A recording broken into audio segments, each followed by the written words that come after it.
कभी कभी ज़िंदगी की सबसे खूबसूरत जगह वो होती है जहाँ पहुँचने का रास्ता भी उतना ही खूबसूरत होता है। और आज हम पहुँच चुके हैं mini Switzerland of India, Chopta.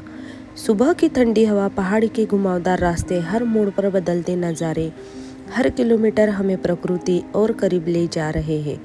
अगर आप भीड़ भाड़ से दूर शांति और हिमालय की खूबसूरती महसूस करना चाहते हैं तो चोपता आपकी बकेट लिस्ट में ज़रूर होना चाहिए। आखिरकार हम पहुंच गए हैं चोपता। चारों तरफ हरियाली, ऊंचे ऊंचे देवदार के जंगल, ठंडी हवाएं और सामने बर्फ से ढके पहाड़। पहली नज़र में ही इस जगह से प्यार हो जाता है। इतनी लंबी यात्रा के बाद अब बारी है गर्मा गर्म चाय और मैगी की। पहाड़ों में इसका स्वाद अलग ही होता है। यहाँ का हर नज़ारा ऐसा है कि कैमरा बंद करने का मन ही नहीं करता। हर तरफ सिर्फ शांति, ताज़ी हवा और हिमालय की अद्भुत खूबसूरती। इतने लंबे सफ़र के बाद आखिरकार हम रात के 8 बजे टेंट कैंप में पहुँच गए थे। पहली नज़र में ही ये जगह दिल जीत लेती है। आज हम खड़े हैं मिनी स्विट्ज़रलैंड कहे जाने वाले चोपता में और आज हमारा मिशन है दुनिया के सबसे ऊंचे शिव मंदिर यानी तुंगनाथ महादेव की ट्रैकिंग करना। यहाँ ट्रैक लगभग 3.5 किलोमीटर लंबा है और हम समुद्र तल से करीब 12,000 फीट की ऊंचाई पर जाने वाले हैं।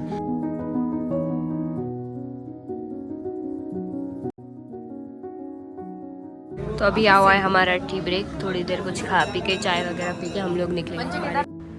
तो चलिए दोस्तों, आज हमारी यात्रा का सबसे खास दिन है। आज हम अपने परिवार के साथ निकल रहे हैं भगवान शिव के सबसे ऊंचे शिव मंदिर तुंगनाथ और उसके बाद चंद्रशिला की चोटी की ओर। मौसम एकदम सुहाना है और एक्साइटमेंट भी अपने लेवल पर है।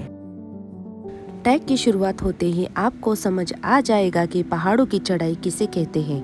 रास्ता पक्का है लेकिन चढ़ाई काफ़ी खड़ी है। शुरुआती 1 किलोमीटर में ही आपकी सांस फूलने लगेगी, इसलिए टिप नंबर 1, शुरुआत हमेशा धीमी गति से करें, जोश में होश में न खोए।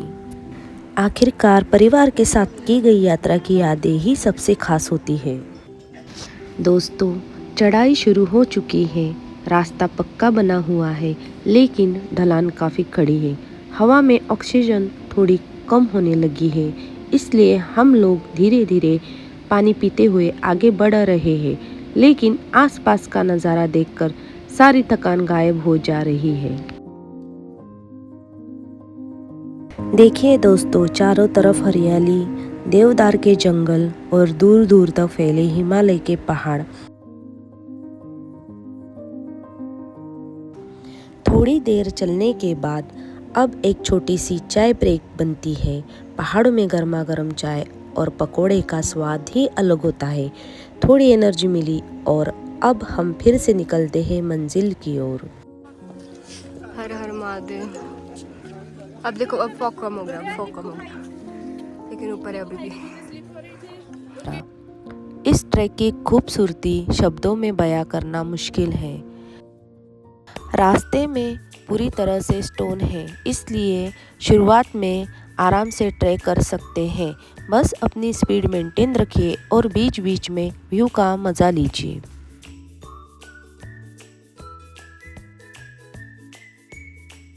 तो भी यहाँ पर वेट कर रहे हैं, रुके हुए हैं। और ये देखो, हमें अभी और कहाँ चढ़ना है। लोग दिख रहे हैं भाई, बिल्कुल रू अफ़ज़ा जैसे लग रहा है, एकदम टेस्टी है।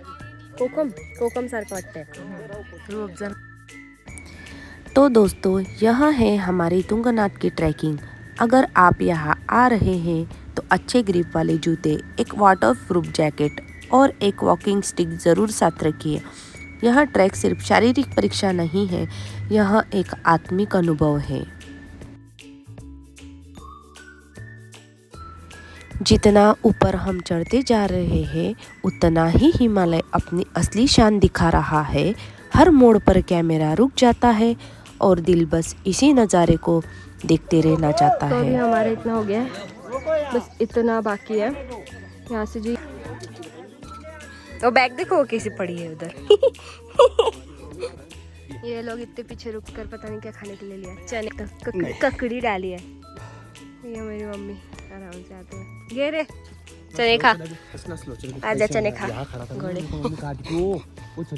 यहाँ आकर बस एक ही दुआ निकलती है, महादेव सब पर अपनी कृपा बनाए रखिए, हर हर महादेव। हम पहुँच गए हैं श्री तुंगनाथ महादेव मंदिर। समुंदर तल से लगभग 3680 मीटर की ऊंचाई पर स्थित यह मंदिर पंच केदार में से एक है और भगवान शिव का समृद्ध है।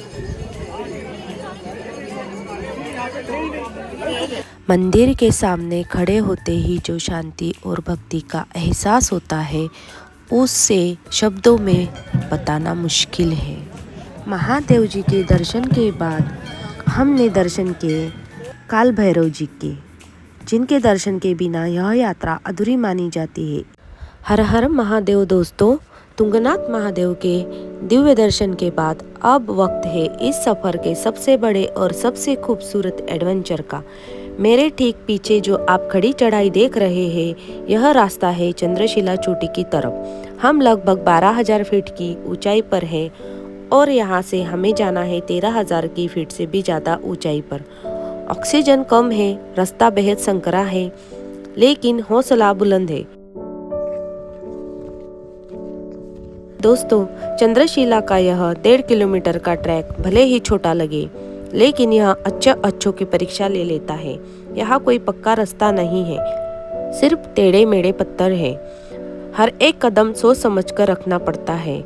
हवा इतनी ठंडी है कि उंगलियां सुन्न हो रही है, लेकिन जैसे जैसे हम ऊपर बढ़ रहे हैं ऐसा लग रहा है कि हम सचमुच में आसमान को छूने वाले हैं। चंद्रशिला ट्रैक पर पहुंचते ही हमने गंगा जी मंदिर के दर्शन किए और उतरने के लिए तैयार हो गए क्योंकि मौसम खराब हो चुका था। तो जैसा कि हम सब कहते हैं, पहाड़ों के मौसम और मुंबई की फैशन का कोई भरोसा नहीं है, वही हमारे साथ हो गया। हम तुंगनाथ के रास्ते पर पहुंच गए थे तो अचानक काले बादलों ने पूरे पहाड़ को घेर लिया। ठंडी हवाएं चल रही है और बारिश ने अपना रंग दिखा दिया। हमारी ट्रैकिंग अभी थोड़ी मुश्किल होने वाली है क्योंकि चढ़ाई पर बारिश का मतलब है फिसलन और कड़ाके की ठंड। चलिए देखते हैं आगे क्या होता है। रास्ता पूरी तरह से गीला हो चुका है और ये जो पत्थर है इन पर पैर बहुत बुरी तरह फिसल रहे हैं। एक एक कदम फूक फूक कर रखना पड़ रहा है। तो दोस्तों, आज की हमारी तुंगनाथ ट्रैकिंग बारिश की वजह से थोड़ी कठिन ज़रूर हुई, लेकिन यह अनुभव ज़िंदगी भर याद रहेगा। अगर आप भी मानसून में या ऐसे मौसम में आ रहे हो तो अच्छे ग्रिप वाले वाटरप्रूफ ट्रैकिंग शूज़ पहने, फ़ोन और कैमरा के लिए प्लास्टिक जिप लॉक बैग रखें और जल्दबाजी ना करें। हम लोग गीले हो गए एक्चुअली, चंद्रशिला गए थे, बारिश हो गई थी, हमारे पास गीले हो गए थे। हमारा ट्रैक पूरा कंप्लीट हो गया, हम लोग नीचे आ गए। आपको हमारा यह रेन ट्रैकिंग का अनुभव कैसा लगा कमेंट में ज़रूर बताइए और कमेंट को हर हर महादेव से भर दे। सुरक्षित रहिए, मिलते रहिए अगले ब्लॉग में। दोस्तों, आज का हमारा ब्लॉग आपको अच्छा लगा हो तो चैनल को सब्सक्राइब ज़रूर कीजिए। हर हर महादेव।